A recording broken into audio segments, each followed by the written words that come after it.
जय श्री कृष्ण, जय श्रीमन नारायण। श्रीमते रामानुजाय नमः। एक प्रश्न आया कि पिता पुत्री के यहाँ भोजन ग्रहण क्यों नहीं करता तथा कन्यादान क्यों किया जाता है और कन्यादान कैसे करना चाहिए, इस संदर्भ में प्रश्न पूछा गया। तो कन्यादान क्यों किया जाता है, पहले इसको समझ लेते हैं। जब सृष्टि सृजन के लिए हम काम उपभोग करते हैं, उसमें अनेक अपराध हमको लगते हैं। उन अपराधों की निवृत्ति के लिए हम कन्यादान करते हैं। उन अपराधों की निवृत्ति के लिए जब हम कन्यादान करते हैं, तो दान का अर्थ यह है कि हमारा स्वामित्व अधिकार समाप्त करके दूसरे का अधिकार स्थापित कर देना ही दान है। और श्रेष्ठ दान जब माना जाएगा कि हमारे अंदर दीनता का भाव उसमें हो। यद्यपि हम देने वाले हैं, लेकिन हमारे अंदर दीनता का भाव होना चाहिए। और दान में कोई विनिमय नहीं होना चाहिए, ये नियम है। तो दान का पूर्ण फल प्राप्त कब होता है कि जो वस्तु हमने दान की वह जिसको प्राप्त हो रही है उसकी इच्छा उससे पूर्ण हो जानी चाहिए। तो हम कन्यादान करते हैं क्योंकि हमारे ऊपर, हर एक व्यक्ति के ऊपर पितृ ऋण होता है, पितरों का ऋण। वो उससे ऋण कब होता है, जब हमारे घर में जल देने वाला एक पैदा हो जाए कोई पितरों को, तब हम पितृ ऋण से ऋण होते हैं।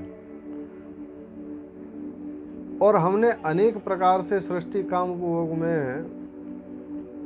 उपभोग किया, उसकी निवृत्ति के लिए कन्यादान हम कर रहे हैं।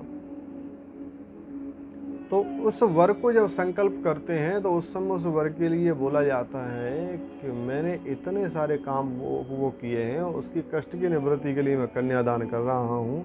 विष्णु स्वरूप मेरा वर इससे मेरी आत्मजाया, मेरी कन्या से पुत्र उत्पन्न करके पितृ ऋण से उऋण हो जावे, तो कन्यादान कर दिया जाता है। अब जब तक पिता कन्या के यहाँ भोजन ग्रहण नहीं कर सकता, जल नहीं पी सकता, कब तक? जब तक उस कन्या से कोई पुत्र एक जामाता को प्राप्त न हो जावे, उसका वंश आगे न बढ़ पाए। एक बार उसके घर पुत्र हो जाए, पानी देने वाला पैदा हो गया, तो पिता को पूर्ण अधिकार है कि वो जाकर के जल भी ग्रहण कर सकता है, भोजन भी कर सकता है। लेकिन तब तक नहीं कर सकता जब तक उसके यहाँ कोई बालक नहीं होगा। इसलिए हमारे यहाँ ये प्रथा बनाई गई। इसलिए पिता पुत्री के घर भोजन ग्रहण नहीं करता। उसके बाद वो उनका भाव ऐसा बन गया कि वो प्रथा फिर अनवरत चलती रही। पिता कभी भी उनके यहाँ भोजन ग्रहण नहीं करता। अच्छी बात है, क्योंकि वो दीनता का भाव अंदर रखता है, मैं कुछ नहीं दे सकता। हाथ जोड़ करके दाता है, लेकिन हाथ जोड़ करके देता है। दूसरा था कि कन्यादान कौन और कैसे कर सकता है।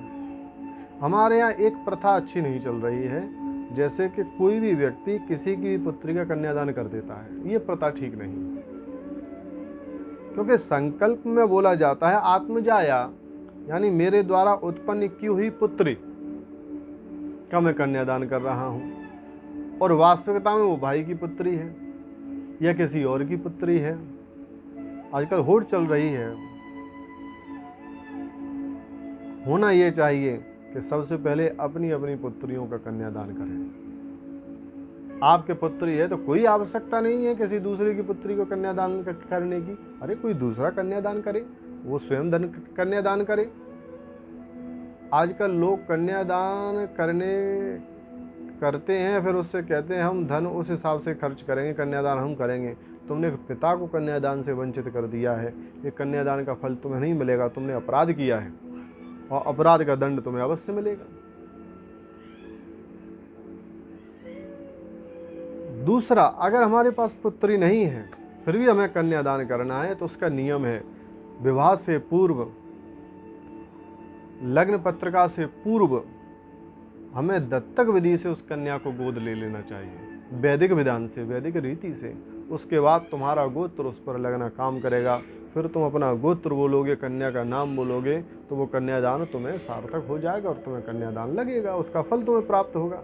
लेकिन दत्तक विधि से गोद नहीं लिया गया, फिर तुम किसी भी कन्या का कन्यादान करते हो और संकल्प अगर उसमें बोल रहा है तो ध्यान रखिएगा, वो कन्यादान का फल तुम्हें प्राप्त नहीं होने वाला।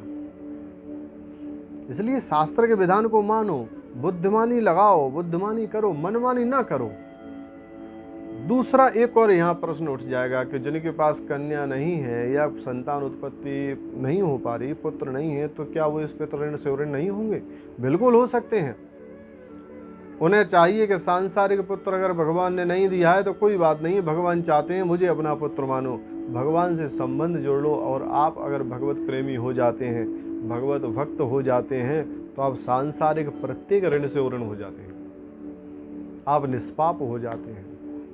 पापों की निवृत्ति के लिए तो कन्यादान किया जाता है, पापों की निवृत्ति के लिए ही सारे दान किए जाते हैं, कोई भी दान हो। और आपने कहीं प्रभु शरणागति ले ली और प्रभु के भक्त बन गए, तो आप निश्चित रूप से जब प्रभु आपके हृदय में आ जाएंगे तो आपके हृदय में कहाँ अमंगल बचेंगे, सारे पाप वैसे ही समाप्त हो जाएंगे। क्योंकि भागवत कहती है, भागवत का सार है, नाम संकीर्तनम यस्य सर्व पाप प्रणाशनम, प्रणामो दुख समनः तम नमामि हरिम परम।